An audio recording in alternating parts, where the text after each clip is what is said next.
नमस्कार साथियों, स्वागत है आपका CUET की इस नई श्रृंखला में। आज के इस एपिसोड में हम इतिहास विषय के अंतर्गत वैदिक, जैन, वैष्णव और शैव धर्म के संक्षिप्त इतिहास के बारे में जानेंगे। तो चलिए एपिसोड की शुरुआत करते हैं। कभी सोचा है कि जो धर्म आज हमारे समाज की आधारशिला हैं, उनका उद्गम कैसे हुआ होगा? हमारे देश की धरती ने अनेक धर्मों को जन्म दिया है और हर धर्म अपने आप में एक अनमोल धरोहर है। इन धर्मों ने न केवल लोगों के विश्वासों को आकार दिया, बल्कि उनकी सोच, संस्कृति और जीवन जीने के तरीकों को भी गहराई से प्रभावित किया। आज हम उन 4 प्रमुख धर्मों की बात करेंगे जिनकी जड़ें हमारे देश की मिट्टी में गहराई तक धसी हुई हैं। वैदिक, जैन, वैष्णव और शैव धर्म। यह एपिसोड आपको उन धार्मिक धारणाओं और उनके इतिहास की यात्रा पर ले चलेगा जो सदियों से हमारे समाज का हिस्सा रहा है। तो चलिए सबसे पहले जानते हैं वैदिक धर्म के बारे में।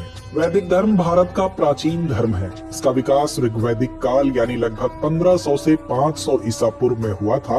यह धर्म मुख्य रूप से वैदिक ग्रंथों ऋग्वेद, यजुर्वेद, सामवेद और अथर्ववेद पर आधारित था। इस धर्म ने भारतीय समाज में धार्मिक, सांस्कृतिक और सामाजिक मूल्यों को आकार दिया, जो बाद में हिंदू धर्म का आधार बना। इस धर्म में इंद्र, अग्नि, वरुण, सूर्य और अन्य प्राकृतिक शक्तियों की पूजा की जाती थी, जहाँ इन्हें जीवन को प्रभावित करने वाले देवता माना जाता था। वहीं यज्ञ और हवन वैदिक धर्म का महत्वपूर्ण हिस्सा थे, जिनमें अग्नि के माध्यम से देवताओं को प्रसन्न करने के लिए आहुतियां दी जाती थीं। इन यज्ञों का उद्देश्य वर्षा, धन, संतान, सुख और समृद्धि की प्राप्ति करना होता था। वैदिक धर्म ने हिंदू धर्म के कई सिद्धांतों और परंपराओं का आधार रखा, तो वहीं समय के साथ वैदिक धर्म में उपनिषदों का उदय हुआ, जिसने ज्ञान, आत्मा और ब्रह्म पर जोर दिया और दर्शन को विकसित किया। आइए जानते हैं जैन धर्म के बारे में। जैन धर्म का इतिहास भी प्राचीन काल से जुड़ा हुआ है। यह धर्म अहिंसा, सत्य और अपरिग्रह के सिद्धांतों पर आधारित है। जैन धर्म के संस्थापक भगवान महावीर माने जाते हैं, जिनका जन्म 6वीं शताब्दी ईसा पूर्व में हुआ था। हालांकि जैन धर्म की जड़ें इससे भी पहले 24 तीर्थंकरों की परंपरा में पाई जाती हैं। भगवान महावीर ने संसार को यह सिखाया कि सभी जीवों के प्रति करुणा और अहिंसा रखनी चाहिए। जैन धर्म में आत्मा की शुद्धि और मोक्ष की प्राप्ति का महत्व है, जिसे कठिन तपस्या और संयम के माध्यम से प्राप्त किया जा सकता है। आज भी जैन धर्म के अनुयायी दुनिया भर में अहिंसा और सत्य के पथ पर चलते हुए जीते हैं।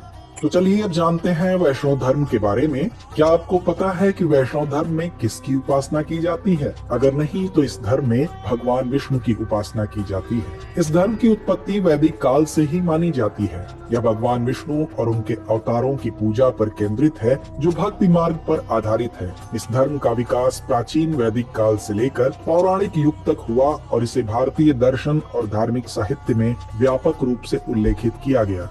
वैष्णव धर्म में भगवान विष्णु के विभिन्न अवतारों जैसे राम, कृष्ण और नरसिंह का महत्वपूर्ण स्थान है। विष्णु को सृष्टि की संरक्षण का प्रतीक माना जाता है और उनके अवतारों ने विभिन्न युगों में धर्म की स्थापना के लिए महत्वपूर्ण भूमिका निभाई है। खासकर कृष्ण की पूजा कई अलग अलग रूपों में की जाती है, जिसमें उन्हें भगवान माना जाता है। इस धर्म में धार्मिक अनुष्ठान और पूजा पद्धतियों का भी विशेष स्थान है। भक्त मंदिर में विष्णु की मूर्तियों की पूजा करते हैं। इस धर्म में 4 प्रमुख परंपराएं विशिष्टाद्वैत, द्वैत, द्वैताद्वैत और पुष्टि मार्ग है।